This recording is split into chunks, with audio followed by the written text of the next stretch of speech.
प्रिय विद्यार्थियों, सुप्रभात। संस्कृत की कक्षा में आपका स्वागत है। आज हम कक्षा 10th के प्रथम अध्याय सूची पर्यावरणम शुद्ध पर्यावरण के अभ्यास प्रश्नों का अध्ययन करेंगे। आपने इस लेसन में जिस प्रकार पढ़ा कि कवि अधुनातन आज का जितना भी माहौल है उसके प्रति किस प्रकार से उदासीन है, क्योंकि समाज में व्याप्त जो प्रदूषण है वह उसे अखरता है। इसीलिए वह प्रकृति माता की गोद में एकांत में विचरण करना चाहता है। आइए हम इसके अभ्यास प्रश्नों का अध्ययन करें। पहला प्रश्न है कि कवि किमर्थम प्रकृतेः शरणम इच्छति। कवि जो है किमर्थम क्यों प्रकृतेः प्रकृति की शरणम शरण इच्छति चाहता है। क्यों चाहता है? क्योंकि अत्र यहाँ जीवितम जीवन जो है दुर्वहम जातम वह कठिन हो गया है। अतः कवि ही प्रकृतेः शरणम इच्छति, इसलिए कवि जो है वो प्रकृति की शरण चाहता है। कस्मात् कारणात्, किन कारणों से महानगरेषु महानगरों का या महानगरों में संसरणम जो विचरना है वह कठिनम वर्तते कठिन हो गया है। कस्मात् कारणात्, किन कारणों से महानगरों में संसरणम जो चलना फिरना है वह कठिन हो गया है। यह कहता है कि याना नाम अनंताः पंक्तयः, याना नाम मोटर गाड़ियों की अनंताः अनंत पंक्तियां जो है वो मार्गेषु भवंती मार्गों में हैं। अतः महानगरेषु, इसलिए महानगरों में जो संसरणम है विचरना है वह कठिनम वर्तते कठिन हो गया है।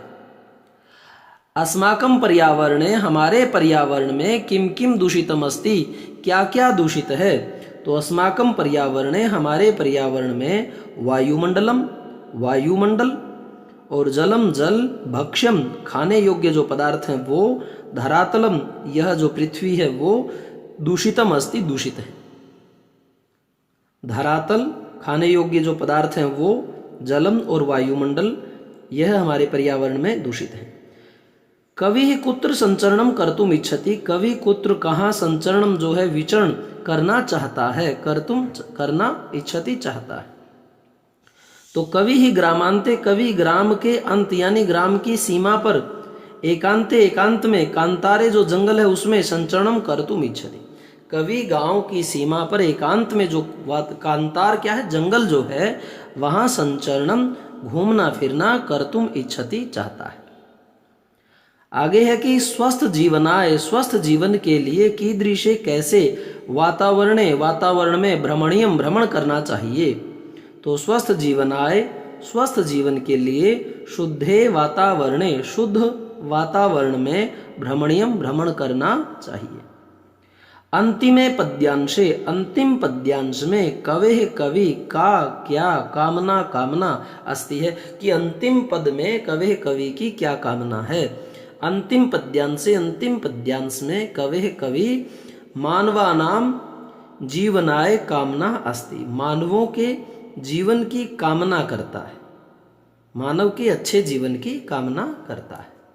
दूसरा जो प्रश्न वह देखें, यहां पर आपको संधि और संधि विच्छेद ये दोनों प्रकार के प्रश्न हैं। संधि करने भी है और संधि का विच्छेद भी करना है। प्रकृति ही प्लस एव क्या बना प्रकृति रेव, प्रकृति ही प्लस एव क्या बना प्रकृति रेव। क्यों? क्योंकि ये जो विसर्ग है यहां देखिए प्रकृति यहां यों का यों लिखा है, लेकिन विसर्ग जो है और ये हट जाता है और जो एव है वह ए की जो मात्रा है वो किस में लग जाती है हमारे र में। तो प्रकृति ही रेव यह व्यंजन संधि के नियम में जब मैं डिस्कस करूंगा तो आपको बताऊंगा। श्यात प्लस न प्लस एव श्यान्नैव, यहां देखिए तह और आगे क्या है न, यह व्यंजन संधि है कि क च ट त प वर्ग का प्रथम अक्षर त थ द ध न, तो ये अपने वर्ग में प्रथम है। इसके बाद में यदि न आ जाता है यानी पांचवा वर्ण आ जाता है त थ द ध न, ये पांचवा है और ये वर्ग का प्रथम अक्षर है। ऐसी दशा में वर्ग का प्रथम अक्षर भी पांचवें का ही रूप ले लेता है। तो क्या बना श्यान, और जो ए है यहाँ पर देखिए न में अ है और यहाँ पर ए है, तो अ आगे और पीछे क्या है, ए, तो यह हमारी वृद्धि संधि है। वृद्धि संधि में ए का आई बन जाता है, क्योंकि ए ही अपना जो है वृद्ध रूप धारण कर लेता है। तो यहाँ पर हमारी व्यंजन संधि और यहाँ पर हमारी स्वर में वृद्धि संधि स्यान्नैव। ही प्लस अनंतः, अब ह में ई की मात्रा है और आगे है भिन्न वर्ण, यह हमारी यण संधि है। यण संधि में ई को यणची, ई का य बन जाता है। ह देखिए हलंत, ई का बन गया य और य में डल गया अ, हयंताः। बहि प्लस अंतः प्लस जगति, बहिरंतर जगति। अब बहि विसर्ग का र बन गया, क्योंकि विसर्ग से पहले क्या है, ई और उसके बाद में है अ। जब ऐसी दशा प्राप्त होती है कि विसर्ग से पहले ई हो और बाद में अ हो, उस समय ई का र बनता है। यह व्यंजन संधि का नियम है। तो क्या बना, बहिर, और उस र को किसने पूरा कर दिया, इस अ ने, तो पूरा हो गया बहिर और अंतः और फिर जगति। फिर र किसका बन गया, फिर से जो है विसर्ग का र बन गया, क्योंकि विसर्ग से पहले क्या है, अ है, और उसके बाद में च छ ज, अर्थात वर्ण का तीसरा अक्षर, सॉरी वर्ग का तीसरा अक्षर। जैसे च छ ज, तो वर्ग का कौन सा आ गया, ये वर्ग का तीसरा अक्षर आ गया और आगे है विसर्ग से पहले अ। ऐसी दशा में भी विसर्ग का र बनता है। यहाँ 2 बार आप विसर्ग का र बनना देख चुके हो, 2 बार विसर्ग का र बनना देख चुके हो। आगे ई हो और पीछे अ हो और बीच में विसर्ग हो, ऐसी दशा में विसर्ग र बन जाता है। आगे अ हो और पीछे वर्ग का तीसरा अक्षर हो, ऐसी दशा में भी विसर्ग का र बन जाता है। तो बहिरंतर जगति ये बन गया। अस्मात् नगरात, अस्मान नगरात कैसे आया, ये वर्ग का प्रथम अक्षर है तय, त थ द ध न, और उसके बाद में है पांचवा। जब आगे वर्ग का प्रथम अक्षर हो और पीछे वर्ग का पांचवा वर्ण आ जाए, जैसे त थ द ध न, तो न पांचवा है, ऐसी दशा में पहला जो है वह पांचवें का ही रूप ले लेता है। अस्मान नगरात, यानी त हलंत वाला था तो यहाँ त ये न हलंत वाला बन गया।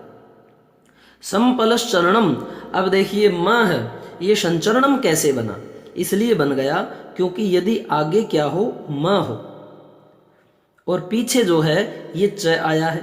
अब च का पांचवा रूप धारण करेगा ये मैं, तो च का पांचवा क्या है, च छ ज झ य, तो मैं जो है इस च का पांचवा रूप धारण करेगा, यानी मां को अनुस्वार बन जाता है।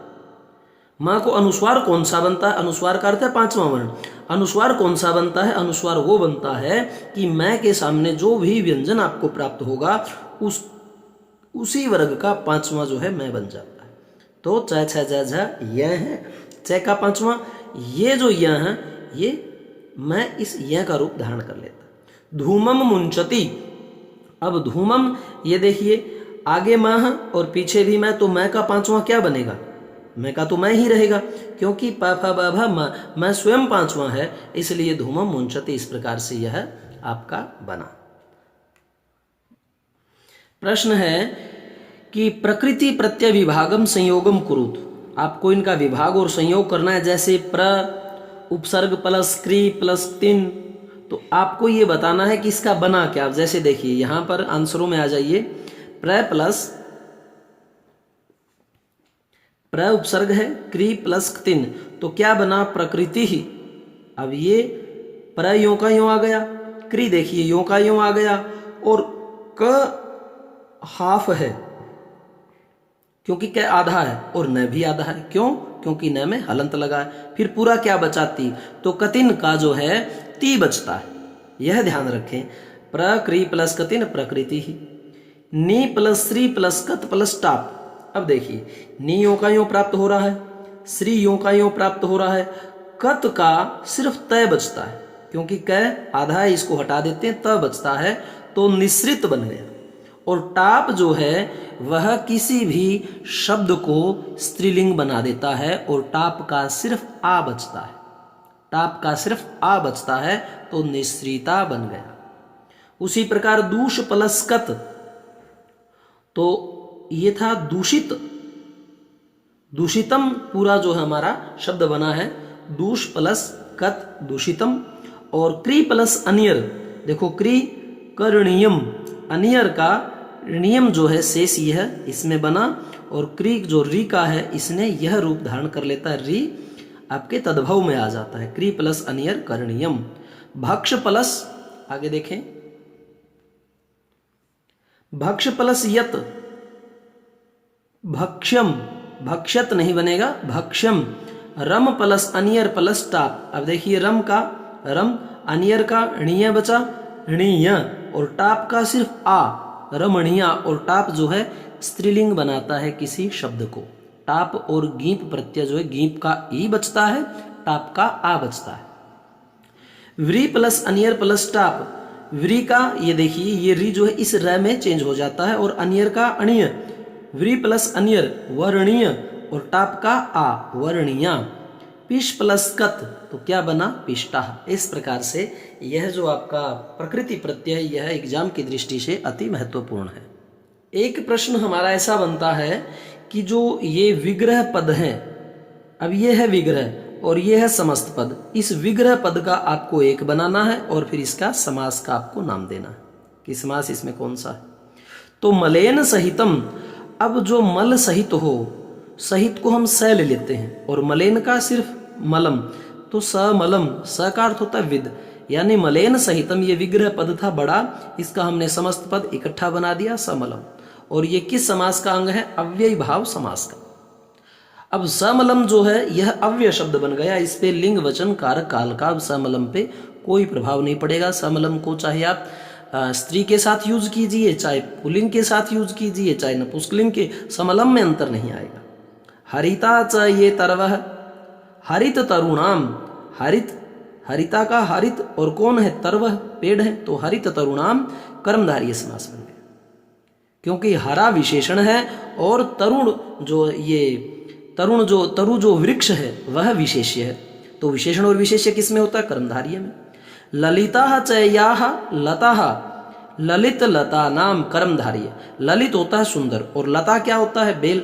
अब बेल की यानी विशेष्य की विशेषता क्या है, वो ललित है, तो विशेषण और विशेष्य आपको कर्मधारय में मिलता है।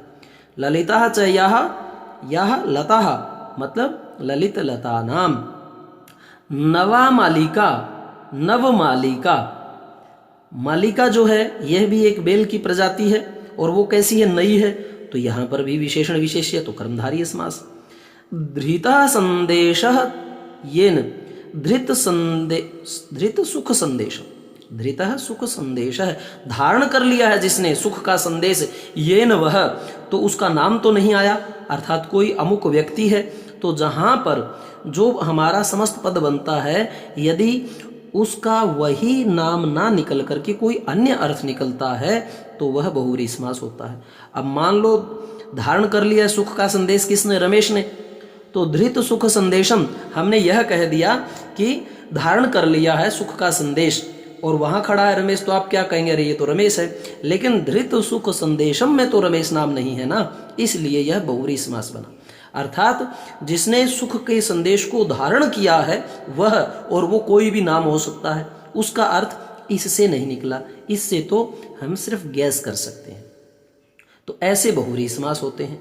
जैसे आप कहते हैं दशानन, रावण को कहते हैं, अगर हम 10 सर लगा लें प्लास्टिक के बना करके तो हमें कोई रावण नहीं कहेगा, क्योंकि यह जो नाम है वो किसी और के लिए, उसी रावण के लिए जो है रूढ़ हो गया। कज्जलम इव मलिनम, कज्जल मलिनम, मलिन गंदा, कैसा, काजल के समान, तो यह पर भी यहाँ भी विशेष्य और विशेषण है, तो कर्मधारय समास। कज्जलम इव मलिनम अर्थात कज्जल मलिनम, ये समस्त पद बनाना है आपको, और कर्मधारय समास भी अगर पूछा जाए तो बताना है। दुर्दांत ही दर्शन ही, दुर्दांत दर्शन ही, अब दर्शन क्या होता है, दांत, और वो कैसे हैं, दुर्दांत यानी भयंकर, तो दांतों की विशेषता आ गई। जहां पर विशेषण विशेष्य है वहां पर निसंदेह कर्मधारय समास ही होता है।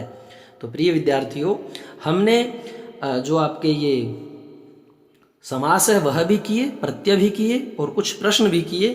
तो इस प्रकार से आपका जो ये फर्स्ट लेसन था वह पूर्ण हुआ, और समस्त वीडियो आप एक जगह भी पा सकते हैं।